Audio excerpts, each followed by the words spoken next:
Hey, if you started finding interest in national parks, I'm really glad you got this guide. This guide is going to show you how to get your passport book for your national parks. And then it's also going to explain to you how to get the stamps, which are the ink stamps, the sticker stamps, and then also how to collect the maps. There's a lot of cool stuff to collect as you're adventuring through different national parks, monuments, and different sites. There's a lot of cool stuff out here that you can collect, kind of like memorabilia to, kind of look back on these things and see the places that you visited, and then the little things, the trinkets and stuff that you picked up along the way. So, this guide is going to help you to get started. And at the very top of this guide, I'm going to have an interactive map. So, if we zoom in right here, we could see all the locations that are on the list. And if you hover over one of these pins, you can see the name of the park. And if you want to go click into one of these, like let's say this example right here, Yosemite National Park, we could just click on that pin and the page will open up. Another cool part is if you hover over this location property, it'll actually pull up the map for this specific location. And let's say you wanted to make a trip to Yosemite National Park. We'll just click on that and then it'll open up the maps. That way, it makes it a lot easier to, find these locations or plan them for your weekend trips or whatever trips you're going to take. You have this interactive map right here that you can engage with. Inside of this same page, I got a few notes. So they got an annual commemorative stamps often feature Yosemite. It shows you the region that it's located in. And then here's a few of the stamp locations, the locations you could get the stamps from. And this is within this Yosemite National Park. Just below this, I added one image for this one, just as an example. And if you want to, you can also add more images. So if I were to say click slash, it'll open up a lot of these options right here, but we're going to write image. And then you could choose to upload your own images. So once you start visiting this park, you could start, uploading pictures you've taken or upload videos you've taken. Kind of keep a log of the stuff that the places you've been at and the stuff you've done. And then over time, it becomes a cool little scrapbook, a digital scrapbook that you can share with friends. Because you could see right here, you could also, actually, you can't see right here, but if you wanted to, you could share this page with, family or friends and show them, hey, there's a pictures of the place that I was at recently. And then further below on this page, I also included a link to the website. So let's say you want to go to Yosemite National Park. Here's a quick link you can access. And now it sends you straight to their national park website for Yosemite National Park. And it's a good thing to look at these, their sites for alerts. Like for example, this one right here. If I was planning to go to Yosemite, I could see this alert that's letting me know that Tioga Road and Glacier Point Road are closed. So if I were to go, those two roads are going to be closed. And that's a good, some good information in case I plan to make a trip out there. Then on this same page, you could get a lot more information specific for Yosemite National Park. So you got things to do. If you're visiting Yosemite in the fall, if you were going for camping, maybe for some lodging and other stuff like that. So now let's go back to the actual guide. Inside of this same page, just below the link, you're going to have a little backstory of this specific park, just to give you some context and a little bit of history of the park, which I think is personally pretty cool. I wish I could make this longer, but I kept them really short. And then there's also some historical highlights specific to the park, and then some fun facts. Kind of like this one, Half Dome's granite face is approximately 87 million years old. That's a pretty cool fun fact. And then just below that, you're going to have the nearby points of interest. So if you decide to go to this location, Yosemite National Park, you're going to have a few places that you might want to actually check out. These are, popular points or popular locations that people go to visit. And that's within just that one page. So let's say we want to go to another page. Let's say we want to go to Sequoia and Kings Canyon National Park. Same thing. You got your properties up top with the interactive map.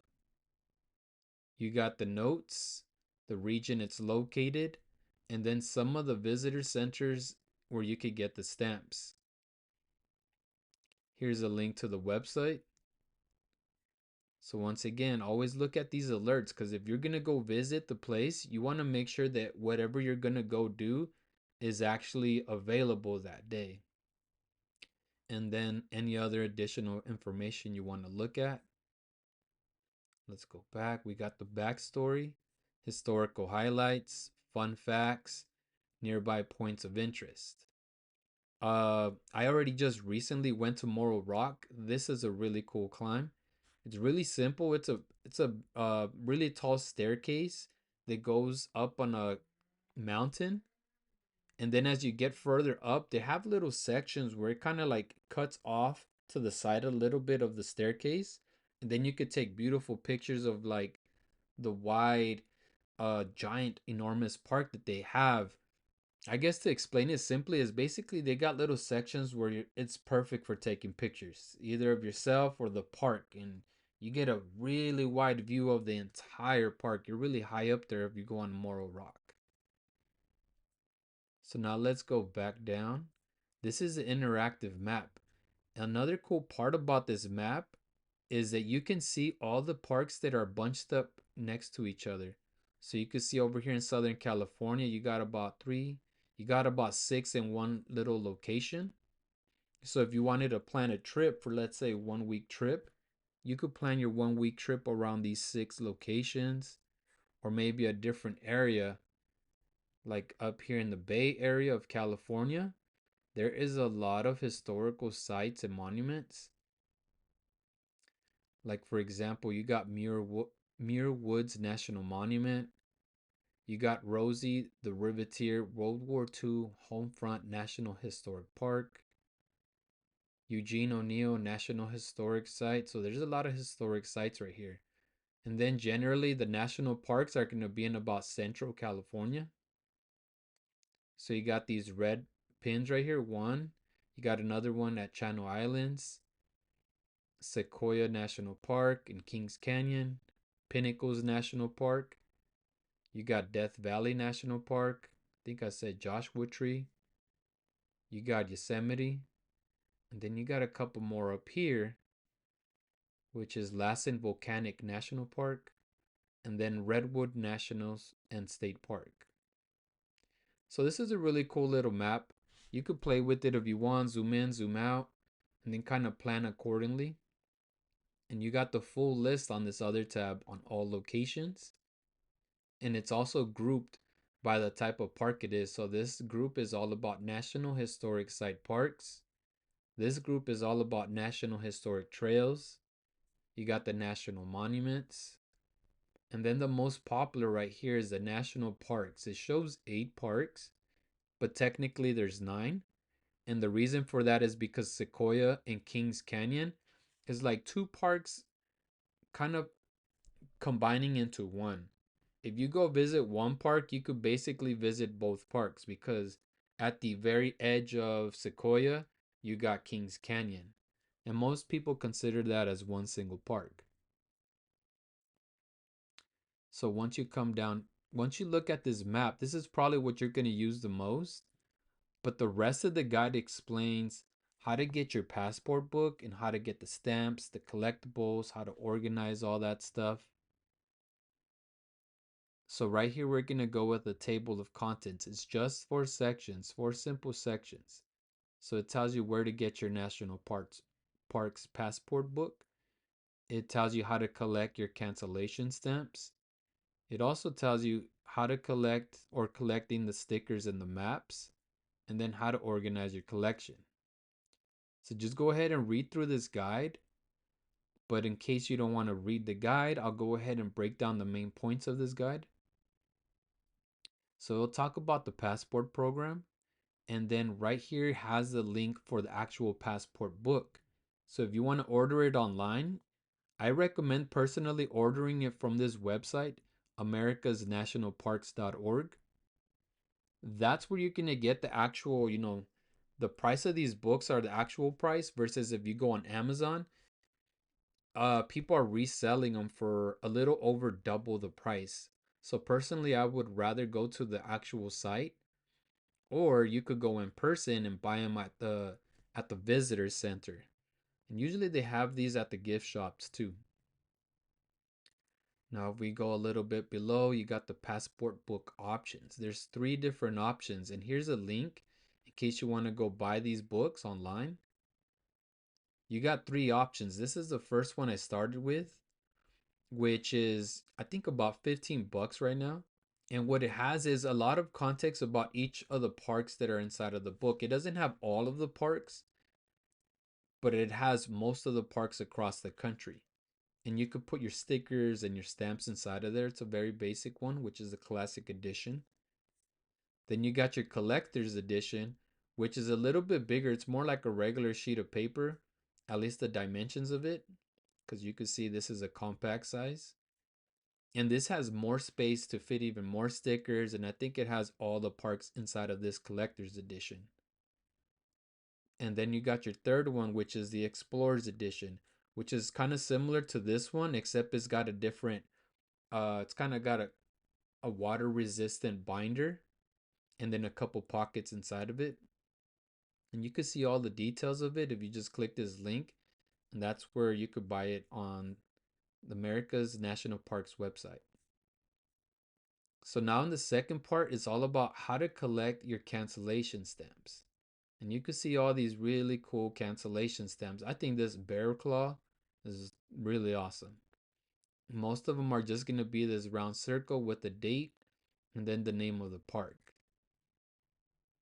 And these are what you call the cancellation stamps. These are going to be the ink press stamps that you find inside of the visitor centers. And what it has is the official park name. It has the date that you visited, the location, and then if they have a unique park design or logo, it will include that too. Just like this one right here, right there, right there. So this is an example of the first stamp that I got. This is when I visited Sequoia National Park. Right here in the bottom, this is the ink pressed stamp. And this is going to be free at every visitor center. So whenever you go to a national park, always stop by at the visitor center, and somewhere inside of there, you can see me in here, they have this little stamp area. And there I go getting that's me just getting my first stamp on my book, which is this one right up here. I visited in September 7th, 2025. That was my very first stamp. Inside of this same visitor center, they're gonna sell these stamps. They call them stamps, but they're basically stickers. And these are called the cancellation stamps. So these are your national park stamps, and these are your cancellation stamps. And what this sticker has is a picture of the park itself. So something that's kind of reflective of the actual monument or the park you're visiting, and then a small description of that park right there. So whenever you go into the visitor center, just go ahead and either you could look for it inside of the visitor center, this stamp, or you could actually ask one of the staff, and they'll help you find it. They'll tell you exactly where it's at. I also wrote right here, this will be a foundation of your collection. It's a fun little experience getting each of these stamps as you go visit a new location. So every time you go visit one of these parks, it's really cool to just get one of these stamps and kind of just, note down all the locations you've been at. Actually, when I went to visit this center, I didn't even know about the books or the stamps. I just saw some guy at this table and he was putting a stamp in his passport book. And I asked him about it. And he told me, he was a guy from New York. Mind you, we're in California. He was a guy from New York and he was traveling all across the northern states, just visiting all the different national parks. And then within that book, he was showing me all the stamps, the different colored stamps, and all the different color stickers, all the different locations that he visited, and I thought that was so cool. And with each one of those stamps and stickers, he had a story to tell. So we stood there for like maybe half an hour just talking, and he was telling me about, all the parks he just recently visited that past week, and how he was planning to go to the Grand Canyon, I believe, right after this location. So it's pretty fun to collect these stickers and stamps because it actually, there's stories to tell. There's stories behind these stamps. There's stories behind these collections. And that's personally my favorite part of collecting these things is the stories that you can go back and tell. So when I look back at my very first stamp, I'm gonna remember forever that guy that put me onto this collection thing of collecting stamps and stickers. And then I could share with my friends, I could share with my family, and I could share with you guys. So here's a few of the locations you could find the stamps at. So there's two types of stamps. You got the sticker stamp up here and the ink cancellation stamp. This one you pay for, the sticker. The ink stamp is free. So then we got, they got special annual stamp sets, they got special event stamps, and then they also have National Historic Trail stamps. So every time you go into these visitor centers or the gift shops in these parks, just go ahead and ask them if they have any of these stamps. Most of the time they will. They always have a lot. Now here's a few steps to how to collect your stamps. Bring your passport book, find the cancellation station. This one's important. Test the stamp on a scrap paper first to check the ink quality, and then also if you have it upright, because sometimes you could put it upside down by accident, or maybe the stamp is just running out of ink. Here's a few tips for collecting stamps. Now here is a picture of that collector's edition book. The collector's edition book, which I personally think looks beautiful, is you could put your sticker stamp on the right side. You could put your ink stamp right in the center. And then it has a little section, the history section for that park. And I feel like this is a lot more organized than the classic edition that I got. So those were your national park stickers. Do stickers change annually? Yes. Eventually they get park anniversary stickers. They also have National Park Service anniversaries, special events and programs. Then they got seasonal designs. Another cool part is collecting maps. I didn't know this was a thing, but apparently people collect these maps. And I got this picture off of Reddit where this guy went to all these national parks and he has all these maps.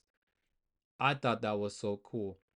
I actually went on Amazon and I got this package right here. I actually just picked this up. I just got this in the mail today. So now what this is basically a sleeve for all my maps.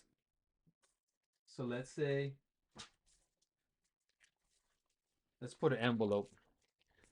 So once I collect my maps, because they're all folded up just like you see in this picture right here. People collect them, and to protect them or organize them, they put them inside of these sleeves. There you go. And it's gonna fit just like that. Clear on both sides, just like a card sleeve, but much longer for maps. And then you could see right here, it's got the holes so you could put them inside of a binder. And then just collect your maps over time rather than having a scattered collection right here. You could actually organize it inside of a folder. So like, let's say if you want to create a scrapbook or something, that would be awesome. That would be awesome to have a little scrapbook with the collection of your stickers and your stamps and then your maps to go with it. Oh, and with your pictures and videos too. So those are the maps, why people collect maps. Do they update maps? Yes, they change the maps. It says every 2 to 5 years because basically they'll create new trails or they'll open new campgrounds or maybe they'll close campgrounds and close sections. So the maps could change over time. Now here's a few other things you could collect. The Junior Ranger badges. Here's two examples right here. This is really cool, and I think it's really fun for the kids.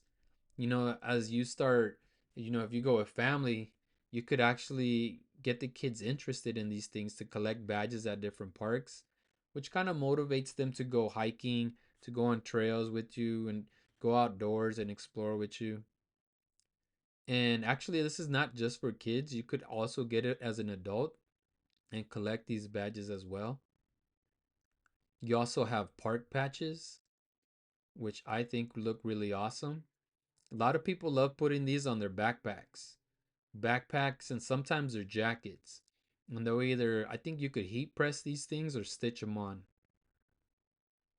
And then another one is postcards. Inside of those gift shops and those visitor centers, you could find these postcards, and if you flip it around, you have a section where you could write a message, put a stamp, and then mail it to somebody you know. Maybe a parent or a sibling or whoever you want to send it to. These are cool collector items. So, how to organize your collection. Here's a few ideas of how you could organize your collection. Chronological order, you could put it in the order like a timeline. Like say the first one you visited, and then just put them in sequential order they, of the parks you visited. That way it keeps a timeline of all your adventures. You could do it by regional organization. You could go alphabetical order, and you could go by park type. So you like, for example, you got the national parks together, national monuments together, historic sites, and all the other ones that there are, including state parks, which there are very many of those. And then here's a few examples of how you could store your collected maps, like 3-ring binders, just like that the sleeve holder that I showed you right now. People also display them on frames and hang them on their wall, like just the full map. I wish I had my map with me right now. It's in my truck, but they'll have the full map splayed out inside of a frame, and I think that looks really cool. You could archive it in a storage box. You got accordion file folders, and then some people like to put it in those tubes where they roll up the map and then they slide it into the tube, cover it up, and then stack them away in a box somewhere. All right, so that's the end of the guide. To get the full details of this guide, just go ahead and read through it. And once you read through it, you'll be set. You'll know exactly what you need, what you can get, and then how to like really start fully enjoying these adventures. Because the fun part, it's fun going there. I love going to these parks. But it's also fun when you get to look back at these memories. The memories you got to share with like people you met on the trail. There's a lot of people out there, and they're really friendly people too. Just say hi, or what do you think about the park, or it's a beautiful day, right? And people will talk to you, and those become stories that you could just share down the road. So once you read the guide, these are your next two steps. Just order your passport or your national parks passport book, and then plan your first trip.